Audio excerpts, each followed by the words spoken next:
la solicitud que se está haciendo al tribunal, vamos a presentar un poco más de evidencia. Acá hay 4 especies que están en peligro de extinción en Chile. Alguna vez tenemos que poder hablar a nombre de las especies que se extinguen. Tenemos que poder ser la voz del Pineger, que es el nombre de este zorro, también se le llama zorro de Darwin. Está el picaflor de Arica, no quedan más de 300 ejemplares, porque se han destruido todas las quebradas, todas las cuencas en esa zona. Está este animal que es parte del emblema nacional y que sin embargo sigue estando en situación muy crítica porque se están alterando radicalmente los ecosistemas donde vive, por lo tanto su capacidad reproductiva también está alterada en el caso del huemul. Y un árbol que ejemplifica lo que está ocurriendo con muchísimas otras plantas en Chile.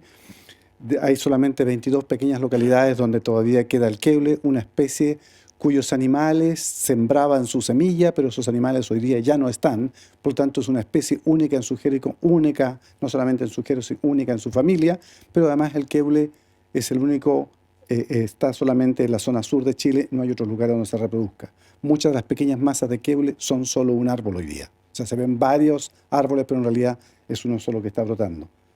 Entonces, ¿qué es lo que estamos nosotros anotando?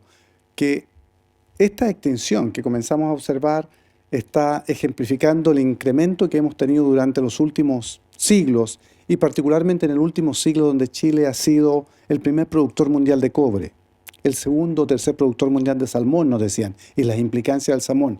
Este debe ser el primero o el más grande, ha ido destruyendo cada vez más naturaleza. Entonces, las principales amenazas, tal como lo establece el último informe del medio ambiente para el año 2019, que se entregó la semana pasada solamente, es la pérdida y la degradación de los hábitats, la contaminación y la sobreexplotación de nuestros recursos, de nuestros ecosistemas, y especialmente la introducción de especies exóticas invasoras, que hoy día son grandes extensiones de monocultivo, no solamente en el caso de las forestales, pero también en el caso del palto. Hoy día tenemos en Chile 766 especies que se encuentran amenazadas. Esto es en peligro crítico o camino a extinguirse. Perdemos al año más de 20.000 hectáreas de bosque nativo. Esto significa que el bosque, que es la cuna del agua, que es donde nacen y donde se movilizan las masas de agua y hacen su interacción con la atmósfera, se están perdiendo. Y estamos degradando otras 40.000 hectáreas de bosque nativo cada año. Piensen esto y compárelo con el compromiso que tiene Chile de restaurar o replantar 100.000 hectáreas que llevamos como gran compromiso a la COP25. 100.000 hectáreas en los próximos 5 años y estamos perdiendo la calidad de por lo menos 60.000 de estos bosques cada año. O sea, el compromiso del Estado en relación a frenar el cambio climático y la protección de los ecosistemas es extraordinariamente pobre y débil y casi vergonzoso. El 65% de las especies clasificadas, nos dice este informe, se encuentran en algún estado vulnerable de conservación. El 62% de los humedales del país se han destruido. 7 nuevas especies desde el último informe del año 2015, o sea, en los últimos 3 o 4 años, nuevas especies han ingresado a la lista roja de especies en peligro de extinción.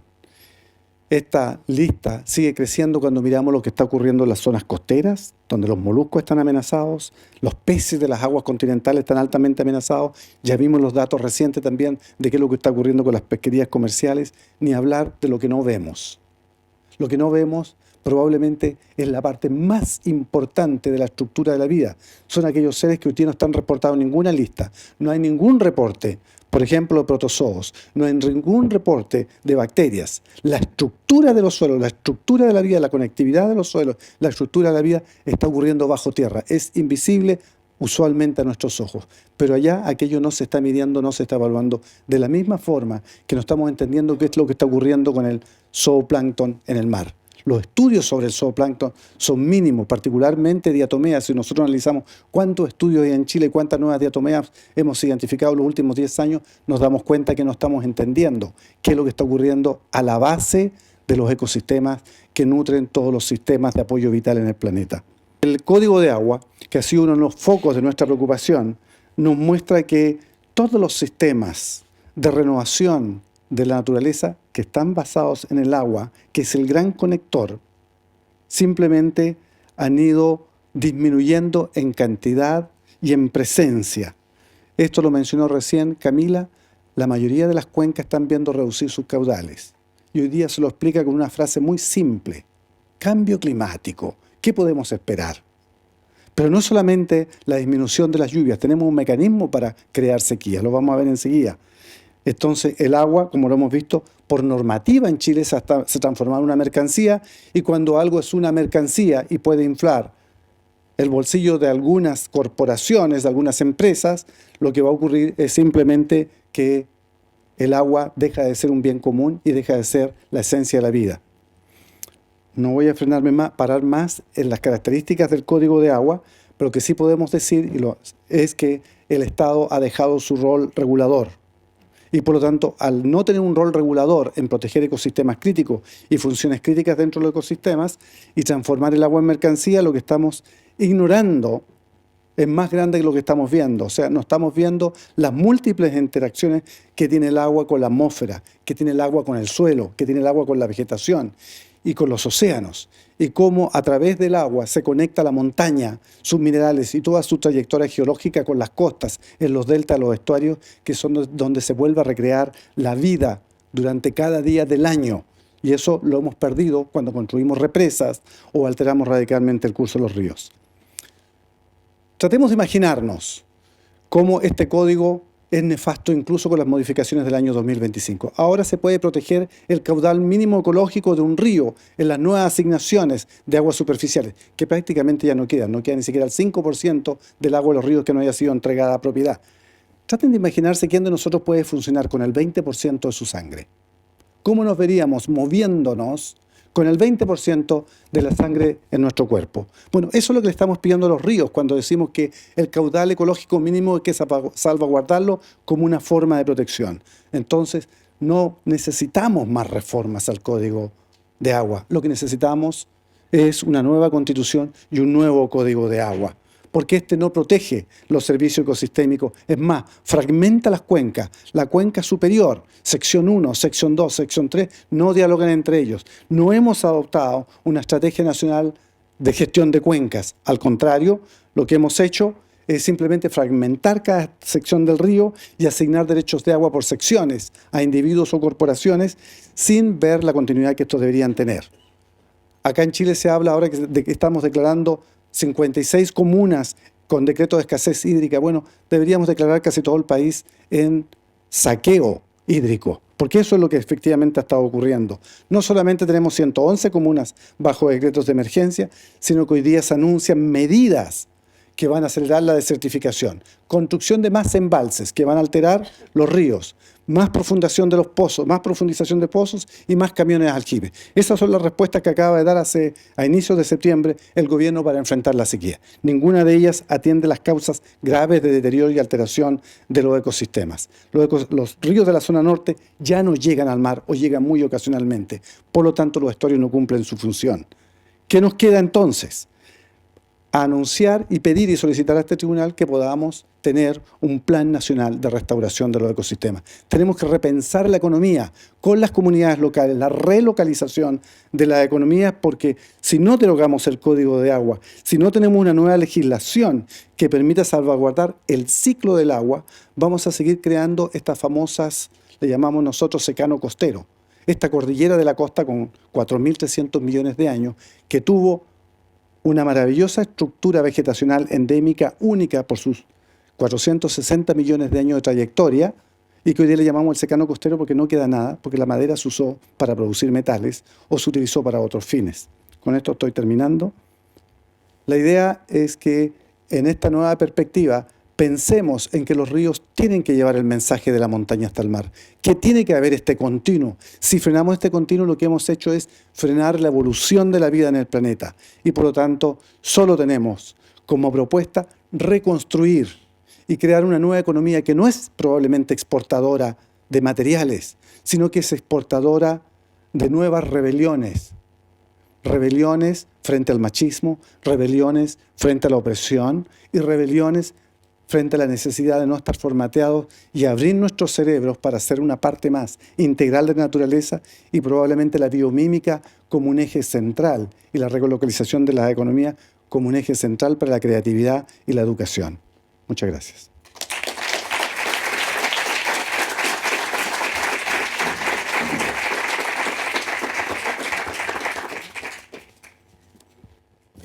Buenas tardes, soy Francisca Fernández, antropóloga, también integrante del Movimiento por el Agua y los Territorios y perita en casos de violencia hacia pueblos, comunidades indígenas en la Defensoría Penal Pública. En esta ocasión, señoras y señores del tribunal, me toca justamente exponer uno de los componentes que nos parece primordial, tanto como movimiento social como experticia, es el reconocimiento del agua como sujeto de derecho. Pero importante señalar, el agua en tanto naturaleza. ¿Qué nos parece importante contextualizar? Hoy el reconocimiento del agua como derecho, como sujeto de derecho, está en el marco de un carácter de urgencia. Estamos ante una crisis civilizatoria y ecológica que no da para más. Y tanto los pueblos como los territorios nos hemos ido movilizando desde distintos sentidos comunes. Acá cabe recordar algo que nos parece muy vital. Sin agua no hay vida, pero también nos parece muy vital recordar que para muchos pueblos originarios y comunidades afrodescendientes, el agua da cuenta del origen del mundo y de las cosas. De hecho, hay comunidades como la guaraní que se definen en torno al agua, cómo se construyen como sujeto y como naturaleza.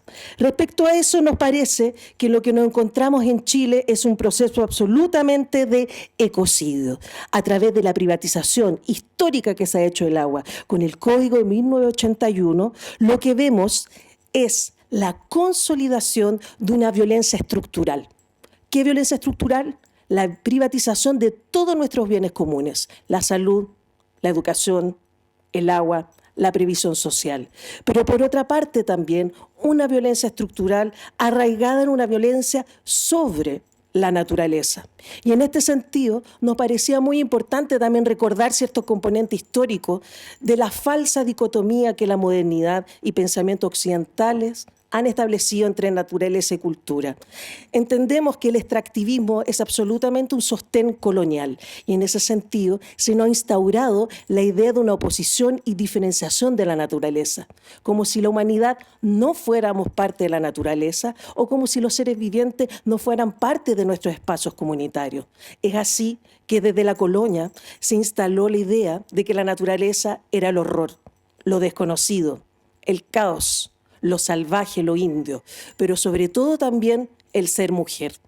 Y es por eso que nos parece muy relevante señalar que la forma de explotación histórica que se ha hecho sobre la naturaleza es muy similar a la forma de explotación histórica que se ha llevado sobre nuestros cuerpos, mujeres, niñas, disidencias sexuales.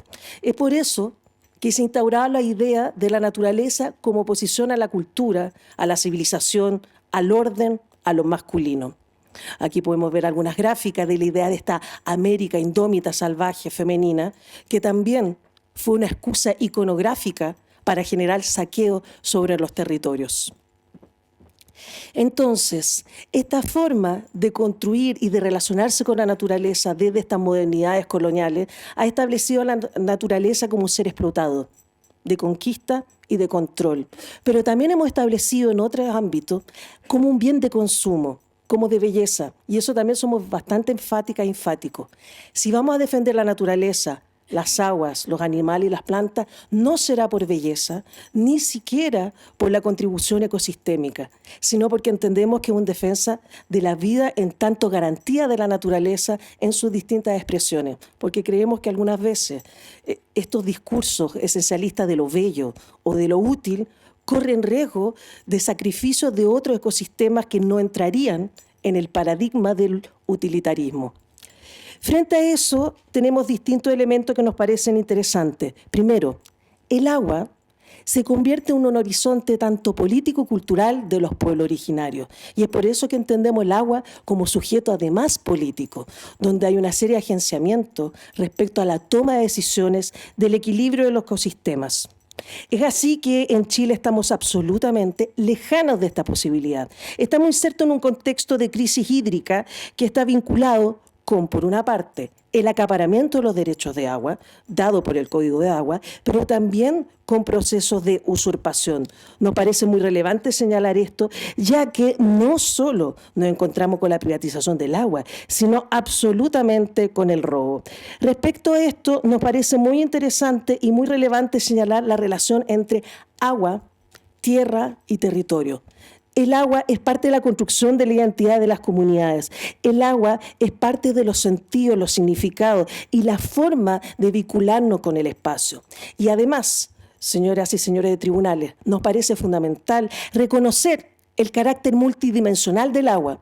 Aquí no estamos por la defensa de los ríos, los lagos, sino de los glaciares, las turberas, los mares, todas las distintas expresiones que entendemos por agua, así como también un componente tan importante como son las sanitarias. En ese sentido, la modernidad colonizadora también trajo una falsa dicotomía, lo rural y lo urbano. Hoy entendemos absolutamente esos dos ámbitos como procesos absolutamente interrelacionados, por lo que la lucha por la recuperación del agua y los territorios es transversal a los distintos tipos de territorialidades.